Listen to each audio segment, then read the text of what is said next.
নমস্কার, world news Bangla চ্যানেলে আপনাদের স্বাগত। শনিবার রাষ্ট্রপতি ভবনে আচমকা রাষ্ট্রপতি দ্রৌপদী মুর্মুর সঙ্গে দেখা করলেন প্রধানমন্ত্রী নরেন্দ্র মোদী। এই অপ্রত্যাশিত সাক্ষাৎ নিয়ে রাজনৈতিক মহলে জল্পনা তুঙ্গে।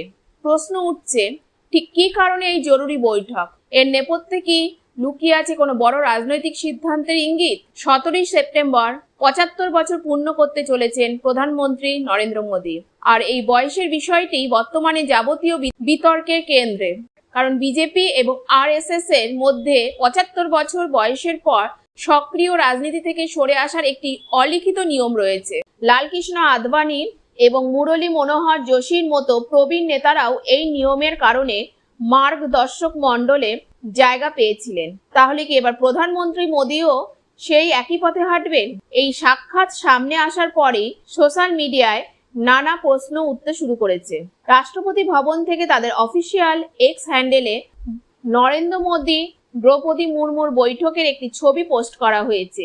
সেই ছবিতে তাদের দুজনকে অত্যন্ত গম্ভীর মুখে আলোচনা করতে দেখা যাচ্ছে। ছবির ক্যাপশনে বলা হয়েছে, প্রধানমন্ত্রী নরেন্দ্র মোদী রাষ্ট্রপতি দ্রৌপদী মুর্মুর সঙ্গে সাক্ষাৎ করেছেন। এই ছবিটি সামনে আসার পর থেকেই রাজনৈতিক মহলের একাংশ দাবি করছে এটি একটি সাধারণ সৌজন্যমূলক সাক্ষাৎ, কিন্তু আরেক পক্ষ এটিকে একটি বড় রাজনৈতিক পরিবর্তনের ইঙ্গিত হিসেবেই দেখছে।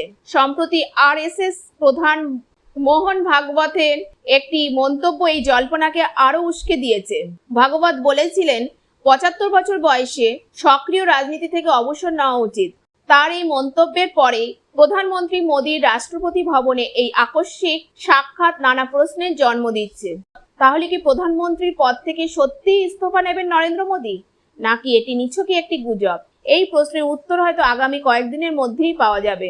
বন্ধুরা, আজকের খবরের আপডেট এইটুকুই। পরবর্তী সব ধরনের খবরের আপডেট পেতে চ্যানেলটিকে সাবস্ক্রাইব করে রাখুন, ভিডিওটি লাইক এবং শেয়ার করুন এবং আপনাদের মতামত কমেন্ট বক্সে লিখে জানান। ধন্যবাদ।